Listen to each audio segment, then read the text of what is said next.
ভালোবাসা বারণ পর্ব সংখ্যা 10 লেখা আয়ন আহমেদ শুভ।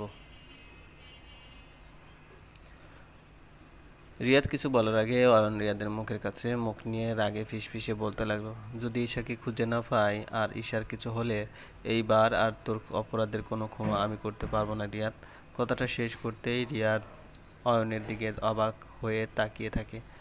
অয়ন গ্রিন প্যালেসের থেকে বেরিয়ে যায়। গ্রিন প্যালেসের সামনে আড্ডা দেওয়া কিছু লোককে ঈশার ছবি দেখে জিজ্ঞাসা করে তারা ঈশাকে দেখেছে কিনা, কিন্তু হতাশাজনক উত্তর আসে, সবাই না বলে দেয়। অয়নের প্রতিটা মুহূর্ত এখন বেশ যন্ত্রণা ও চিন্তার মধ্যে কাটছে। চোখের সামনে সব কিছু অন্ধকার হয়ে আসছে যেন। অয়ন বুঝতে পারছেন না কি করবে সে বা কি করা উচিত এই মুহূর্তে।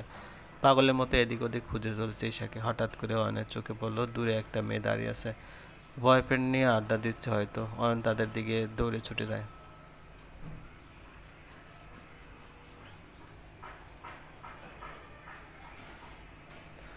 লোকে বলে সময়ের সাথে সব কিছু ঠিক হয়ে যাবে, আসলে কিছুই ঠিক হয় না, শুধু যন্ত্রণা নিয়ে বেঁচে থাকার অভ্যাসটা হয়ে যায়। দুঃখ কিসের, প্রাণ খুলে হাসো, সবার জীবনেই সমস্যা আছে। ভালো খারাপ তো একটু দৃষ্টিভঙ্গি, জীবন মানেই তো হলো কখনো কখনো ভাগ্য যদি আমাদেরকে মেলায় তাহলে দুনিয়ার কোনো শক্তি নেই আমাদের আটকানো।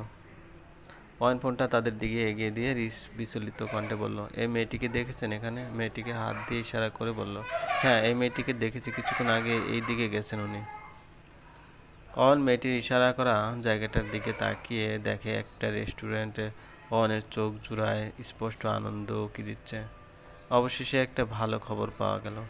অয়নের ছলছল চোখে আনন্দের আবেশে দেখে তারা দুজন খুব না হলেও একটু খুশি হয়েছে। অয়ন ধন্যবাদ দিয়ে দৌড়ে ছুটে যায় রেস্টুরেন্টের দিকে।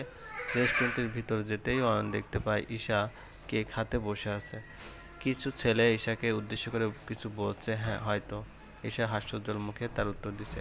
অয়ন তীব্র প্রতিকারে একটু দীর্ঘশ্বাস ফেলল। সব কিছু ঠিক আছে। অয়ন রেস্টুরেন্টের ভিতরে চলে আসে। ধীরে ধীরে এগোচ্ছে ঈশার দিকে। অয়ন অপলক দৃষ্টিতে তাকিয়ে আছে ঈশার দিকে, মনে হচ্ছে চোখের তৃষ্ণা মেটাতে ব্যস্ত সে। সে কথা বলার মাঝে অয়নকে দেখতে পেয়ে বেশ অবাক হয়ে যায়। হঠাৎ করে অয়ন চৌধুরী এখানে কেন এলো ভাবছে ঈশা। ঈশা অয়নকে এগিয়ে আসতে দেখে বসা থেকে উঠে দাঁড়ালো। অয়ন যে এক দৃষ্টিতে তার দিকে তাকিয়ে আছে বেশ উপলব্ধি করতে পারছে ঈশা। ঈশা চুপ করে দাঁড়িয়ে আছে। অয়নের চোখ জোড়া আজ ভীষণ অদ্ভুত লাগছে তার। এমন তো কখনো তার চোখ জোড়া হয়নি। অয়ন ঈশার কাছে আসতেই থমকে দাঁড়ায়। ঈশা কিছু বলতে যাবে অয়নকে এমন কিছু মুহূর্তে ঈশাকে সহ সবাইকে অবাক করে দিয়ে ভীষণ শক্ত করে জড়িয়ে ধরে তাকে। ঈশা ঈশা জাস্ট হয়ে দাঁড়িয়ে আছে। এ কি অদ্ভুত অনুভূতি! অয়নের স্পর্শে এমন কেন হচ্ছে আমার?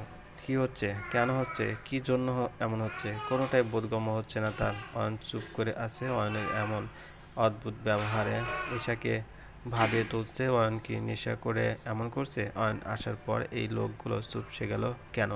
তার মানে কি অয়ন আমাকে এখানে এই জন্য? কি রিয়াদকে দিয়ে অয়ন আমাকে সবার থেকে দূরে এই নির্জন জায়গায় নিয়ে এসেছে? অয়ন কি তার সেই জঘন্য ইচ্ছা পূরণ করতে এসব করেছে? কথাটা ভাবতে ঈশার মনটা কেঁপে উঠল। শেষে কিনা এতটা নিচে নেমে গেল অয়ন। ঈশা তীব্র ঘৃণা নিয়ে অয়নকে উদ্দেশ্য করে বলল, কি করছেন অয়ন চৌধুরী, ছাড়ুন আমাকে। হয়তো সবার কাছে কঠিন এক যুগ ভাই। মিথ্যাটা বললে সবাই খুব সহজে বিশ্বাস করে, আর সত্যিটা বললে সবাই প্রমাণ খোঁজে। ভদ্রতা সবার কাছে আশা করবেন না, কারণ সবাই এই দামি জিনিসটার মালিক হয় না। ছাড়ুন বলছি। আমাকে এমন করে জড়িয়ে ধরে আছেন কেন? একা কোনো মেয়েকে পেলেই নিজেকে সামলাতে পারেন না? মনের মধ্যে সেই নোংরা ইচ্ছা জেগে ওঠে। ছাড়ুন বলছি।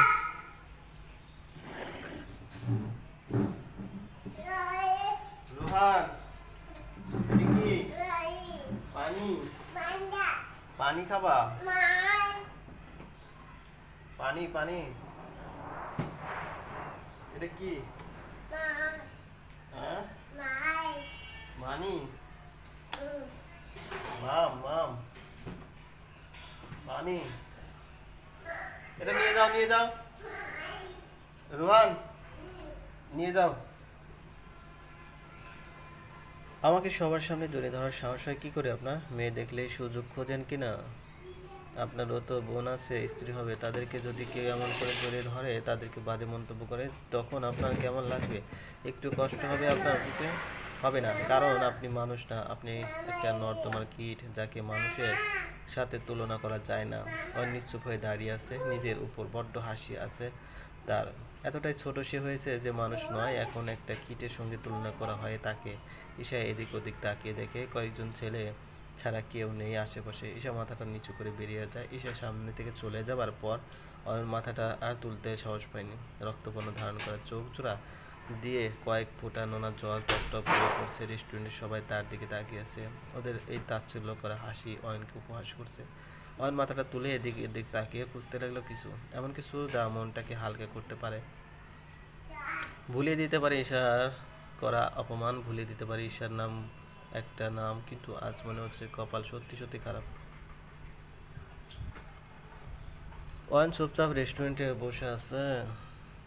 বেরিয়ে যায়, চলে আসে গ্রিন প্যালেসে। গ্রিন প্যালেসে আসতেই অয়ন দেখতে পেল সবাই তার জন্য অপেক্ষা করছে। ফারজানা অয়নকে দেখতে পেয়ে ছুটে চলে আসে তার দিকে। অয়নের কাছে আসতেই ফারজানা বলে উঠল, এই অয়ন, কোথায় ছিলি এতক্ষণ? জানিস আমরা তোকে সব জায়গায় খুঁজেছি, এইভাবে চলে যাস কেন? তোর জন্য এখনো রিয়াদ কেক কাটেনি।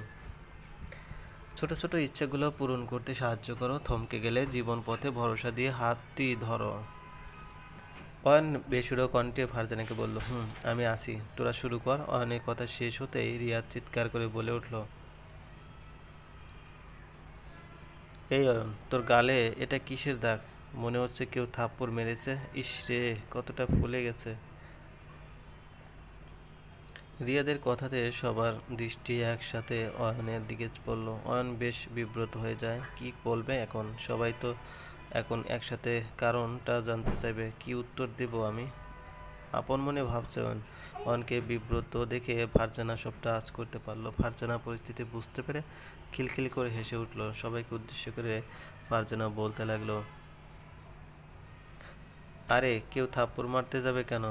ইপ্তি আর অয়ন অনেক ফাজলামি করে। ইপ্তির উপর রেগে গিয়ে হয়তো চেহারা লাল হয়ে গেছে ওর। আচ্ছা অয়ন, তুই বরং উপরে যা, মেজাজ গরম আছে তোর। মেজাজ ঠান্ডা হলে নিচে আসিস, কেমন? আমরা পার্টি স্টার্ট করি। অয়ন ফারজানার কথার বিপরীতে কোনো জবাব না দিয়ে হ্যাঁ সূচক মাথা নাড়ল। সোফায় বসে ড্রিঙ্ক নিচ্ছে অয়ন।